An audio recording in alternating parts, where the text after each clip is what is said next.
Rachelle Wynkoop. I'm the Library Media Specialist at Algonac High School. I'm Cheryl Scharnweber, and I'm a high school English teacher, 10th grade mainly this year. In this lesson, the background information that is kind of pertinent to this lesson is we've just finished the Crucible, and we talked about how the main character took a stand, and there were two sides to the stand that he took, and it was which side did you think, and they actually had to write a persuasive paper on it, and then we expanded that to an opposing viewpoint research paper. So when we came into the library, we were introduced to databases by Ms. Wynkoop, and she can explain that part of it. One of the things that we found helpful is that when you're introducing students to a new way of using technologies or maneuvering through things, that giving a lesson on databases is not interesting to them. So one of the things that we have done, the way we integrate it here, is they actually use the database to look at choosing topics, narrowing or broadening topics, what topics really mean, what could be controversial or have opposing viewpoints. So what you'll see is that the database introduction is embedded within that information. It's not a standalone database introduction, because they don't enjoy that, and we tend to lose them. So giving them a purpose for it helps set it.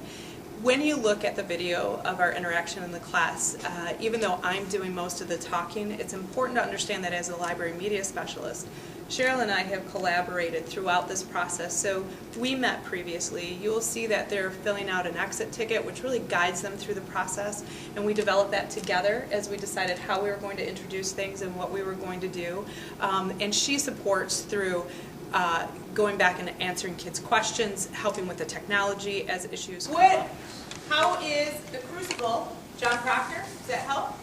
How is John Proctor related to doing a research paper on a topic where you have to take a position? Yes. He had to take a position. He had to make a real big decision. He had to make a decision, right? And did people have different points of view about what happened? It was a topic, it was something that happened, but there was different ways of looking at that topic, and John Proctor had to make a decision. Okay? So that thought, as you studied it through literature, we're going to take that thought and the practice that you had doing that, we're going to use that as a way to approach your research paper.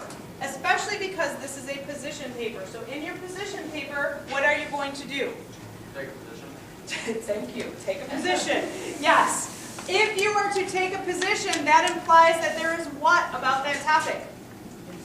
Interest. All right, interest. So here's how the hour is going to operate. You guys have your activity page, which is actually an exit ticket. So that will need to be completed before you leave.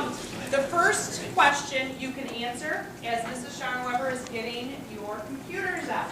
So your question is, what category did you pick? And the very important part, do I want you to just list the category? No. What else do you need to include? The why. The why is what makes it a complete sentence, and it makes your thinking visible to us. That helps as we lead. While your computers are loading, I need eyes up here. We're going to work on this together. First thing I'm going to do is take you to the databases and show you how to get there. From the high school page, you guys know the Media Center link is on the left-hand side.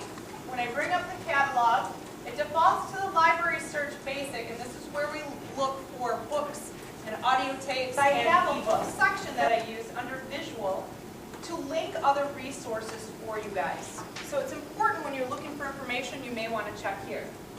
It's visual, that's why they call it the visual search, and I try and make it very simple for you. So, what tab do you think we're going to use today when we look at the visual search? Spanish. Research. Thank you. We're going to go to research. When we go under the research, you can see that there are different categories, and I've already told you what we're using today, so what are we going to use? Databases. The databases. Which leads us to a great question. You guys tell me what a database is, and have you ever used it? I have used this one before. What's the database?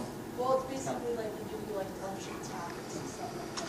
They give you a bunch of topics. How is that different than Google? Well, because they just Okay, so the resources that you're accessing are not just websites. Usually they are scholarly resources. There are different information sources that you should use. A great way to think about a database. It's like someone curated or brought together all of the information resources you needed based either on a particular topic or a particular type of resource. So instead of you going out and have to find lots of different things in different places, they've brought it all together in one place for you. And of course, again, the other advantage is most of the time, the subscription databases include academic journals, scholarly articles, statistics, and things like that that are harder to find when you're Google searching and very necessary when you are doing. Michigan eLibrary has more than databases, but for our link under databases, I just take you right to their page. And there's a couple of things I want to point out for you. First, they give us a list and they do it alphabetically. But then they also give us information about each database. So this is where you should start. Because databases put together different types of information. Some of them have specific information related to a topic. So it's always best to start with your subject area if there is a database.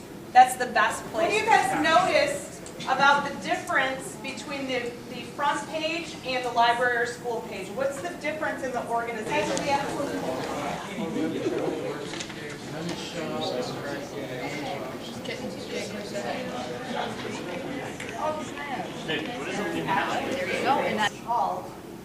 Here's where I need you guys to come back with me. I know this is hard because at this point you want to start exploring. But this is part of your thinking through research and narrowing down topics. So stick with me as we go through looking at the database. Remember, the advantage is this is a database company that does many databases. So once we understand the format, it's going to be just like Googling, and we're going to be comfortable with scoring through. But some of you already know, if you click on View All, then it gives you an entire list. The first exploration on the database, if you look at your next question, is to simply look at these lists of topics that are under the category. I don't want you to click on any topic. I don't want you to go through that. We will do that next. All you're doing right now is looking at the long list. As a group, you're talking about them, and each one of you needs to decide what's on that list that you're surprised about. And you can think about that in two different ways. Are you surprised that that topic fits under that category?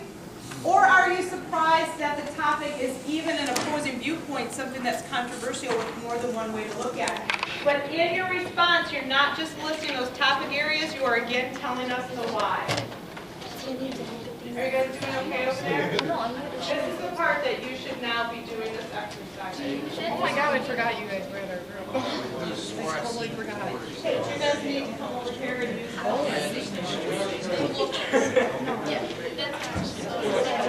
Oh, they were going to use that. That's okay. That's okay. What do you guys think? Hey, fine. You guys come over here. You guys need any more? Is this what you guys assumed it was going to be when you chose health and medicine?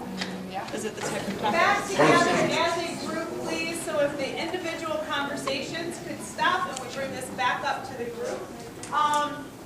We're going to talk about the topics and why they're surprising. Because again, the reason we do this process is it's the way you think about research topics and choosing them.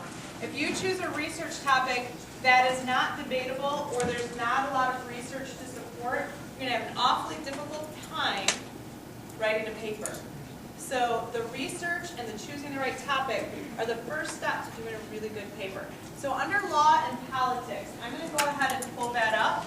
And will you guys tell me what you found surprising and tell me why you found it surprising? Race and human trafficking and other things that don't kind of assume. Going back to our main portal for our topic. Remember when Mrs. Scharnweber told you guys that back in the olden times we had to do this? We didn't have all these clicks, right? And the advantage of a database is that it's curating the information for you. So if you guys look in the top right-hand side, there is a list, and it's called On This Page. You guys just read off some of the things that are on this page. News. What else?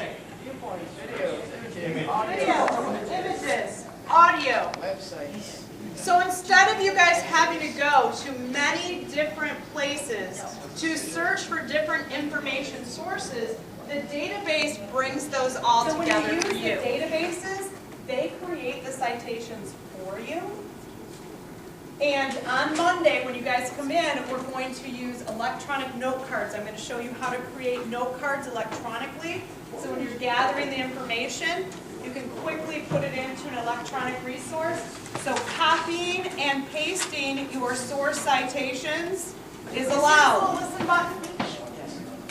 How many of you guys have a hard time staying focused? Trying to work.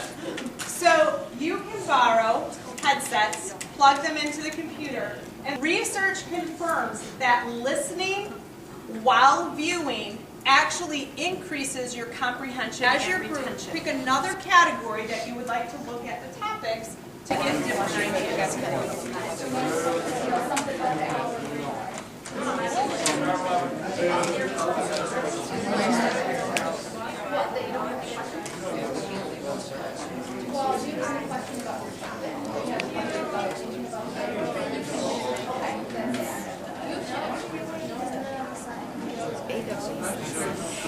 It was actually in the 9th grade WriteWell unit, but we decided to use it with these sophomores because they didn't have the background knowledge, and we used the iSearch paper, which was originally an 8th grade genre in the WriteWell. We used that with them last year. So we are building slowly and going through the process and using WriteWell, and that's important to know that when you do use WriteWell, you don't have to use it sequentially if it doesn't apply to your group of students. And especially, there are some things in the research units, 8 through 12, being one of the particular ones where they do scaffold. So if 8th grade is not introducing to iSearch, there are important components in there that you may want the students to do in 9th grade, and that could be combined with some of the lessons. And the same thing with 10th grade. In 10th grade, they're looking at Google Scholar, and that really is where we're doing databases. We can hit on that with them, just don't do it as lengthy of a lesson so that we're trying to catch them up. But the scaffolding process for research is important, and we don't want them to miss steps.